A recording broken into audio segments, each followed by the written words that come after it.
നമസ്കാരം, ഞാൻ Deepthi. Chemmanur international jewellers Kaumudi ഹെഡ്ലൈൻസിലേക്ക് സ്വാഗതം. Powered by ARMC. കോടതി കനിഞ്ഞില്ല. കെ ബാബുവിനെതിരായ ബാർകോഴ കേസിൽ സർക്കാരിന് വീണ്ടും തിരിച്ചടി. മുൻ മന്ത്രിക്കെതിരെ FIR രജിസ്റ്റർ ചെയ്യണമെന്ന തൃശൂർ വിജിലൻസ് കോടതി ഉത്തരവിന് സ്റ്റേയില്ല. നിർദ്ദേശത്തിൽ പ്രഥമദൃഷ്ട്യാ അപാകതയില്ലെന്ന് ഹൈക്കോടതി.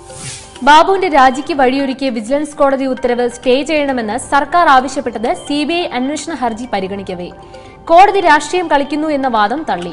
സർക്കാരിന് വേണമെങ്കിൽ പ്രത്യേകം ഹർജി നൽകാമെന്നും ഹൈക്കോടതി. മുഖ്യനെ വിസ്തരിക്കുന്നു. സോളാർ തട്ടിപ്പിൽ ആരോപണങ്ങളുടെ കുരുക്കഴിക്കാൻ മുഖ്യമന്ത്രി സോളാർ കമ്മീഷനിൽ. കേസിലെ പ്രതികളെ ഒരു തരത്തിലും സഹായിച്ചിട്ടില്ലെന്ന് ഉമ്മൻചാണ്ടി. ഇടപാടുമായി ബന്ധപ്പെട്ട് സർക്കാരിന് ₹1 പോലും നഷ്ടമുണ്ടായിട്ടില്ല. ബിജു രാധാകൃഷ്ണനെയും സരിതയെയും കുറിച്ച് അറിയുന്നത് അറസ്റ്റിന് ശേഷം. തന്റെ ലെറ്റർ പാഡ് വ്യാജമെന്ന് അന്വേഷണത്തിൽ കണ്ടെത്തിയിരുന്നു. എറണാകുളം ഗസ്റ്റ് ഹൌസിൽ ബിജുവിന് കൂടിക്കാഴ്ചയ്ക്ക് അനുമതി നൽകിയത് MI ഷാനവാസിന്റെ നിർദ്ദേശപ്രകാരം. സംസാരിച്ച വിഷയത്തെക്കുറിച്ച് പറയാൻ ആഗ്രഹിക്കുന്നില്ലെന്നും മുഖ്യമന്ത്രി. തട്ടിപ്പ് കേസിൽ സർക്കാർ പൊതുതാൽപര്യം പരിഗണിച്ചില്ലെന്ന് ജസ്റ്റിസ് ശിവരാജൻ. വിശദമായ അന്വേഷണം നടന്നോ അതോ പരാതികൾ കേന്ദ്രീകരിച്ച് മാത്രമാണോ അന്വേഷണം ഉണ്ടായതെന്നും മുഖ്യമന്ത്രിയോട് സോളാർ കമ്മീഷൻ. തൈക്കാട് ഗസ്റ്റ് ഹൌസിൽ സാക്ഷി വിസ്താരം തുടരുന്നു. കൽപ്പന വിടവാങ്ങി. നടി കൽപ്പന അന്തരിച്ചു. അപ്രതീക്ഷിത വിയോഗം. രാവിലെ ഹൈദരാബാദിലെ അപ്പോളോ ആശുപത്രിയിൽ. ഷൂട്ടിംഗിനായി ഹൈദരാബാദിലായിരുന്ന കൽപ്പനയെ രാവിലെ ഹോട്ടൽ മുറിയിൽ അബോധാവസ്ഥയിൽ കണ്ടെത്തുകയായിരുന്നു. അവശനിലയിലായിരുന്ന കൽപ്പനയെ ആശുപത്രിയിൽ എത്തിക്കുന്നതിന് മുൻപ് തന്നെ മരണം സംഭവിച്ചിരുന്നതായി സംശയം. മരണകാരണം ഹൃദയാഘാതമെന്ന് റിപ്പോർട്ട്. 300-ലധികം സിനിമകളിൽ അഭിനയിച്ച കൽപ്പനയുടെ വിയോഗം 51-ാം വയസ്സിൽ. ബാലതാരമായി സിനിമയിലെത്തിയ കൽപ്പനയുടെ ആദ്യ ചിത്രങ്ങൾ മഞ്ഞും പോക്കുവെയിലും. തെന്നിന്ത്യൻ ഭാഷകളിലെല്ലാം സജീവമായിരുന്ന കൽപ്പന ഹൈദരാബാദിലെത്തിയത് തെലുങ്ക് സിനിമയുടെ ഷൂട്ടിംഗിന്. മലയാളത്തിൽ അവസാനം പുറത്തുവന്ന ചിത്രം ചാർലി. ചർച്ച ഫെബ്രുവരിയിൽ. അനിശ്ചിതത്വത്തിലായ ഇന്ത്യ-പാക് വിദേശകാര്യ സെക്രട്ടറി തല ചർച്ച അടുത്ത മാസം നടന്നേക്കുമെന്ന് സൂചന. പുതിയ തീയതി സംബന്ധിച്ച അവസാനവട്ട ചർച്ചകളിൽ ഇരു രാജ്യങ്ങളും.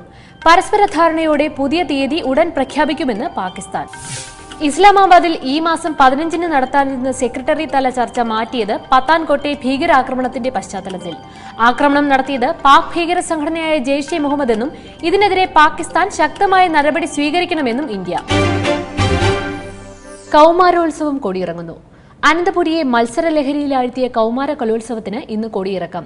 കലാശക്കൊട്ടിൽ ആകെയുള്ളത് 7 മത്സര ഇനങ്ങൾ. കിരീടത്തിനായി നിലവിലെ ജേതാക്കളായ കോഴിക്കോടും പാലക്കാടും പോരാട്ടം തുടരുന്നു. ഇനി സേതുലക്ഷ്മിയുടെ റിപ്പോർട്ടിലേക്ക്.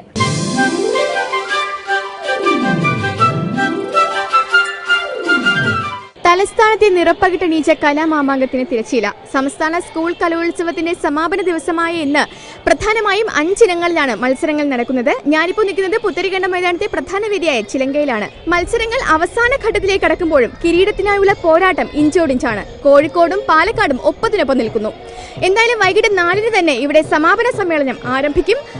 അതിനായുള്ള ഒരുക്കങ്ങൾ ഇവിടെ പുത്തരിക്കണ്ടം മൈതാനത്ത് പുരോഗമിക്കുകയാണ്. ക്യാമറമാൻ മഹേഷിനൊപ്പം സേതുലക്ഷ്മി, കൗമുദി ന്യൂസ്, തിരുവനന്തപുരം.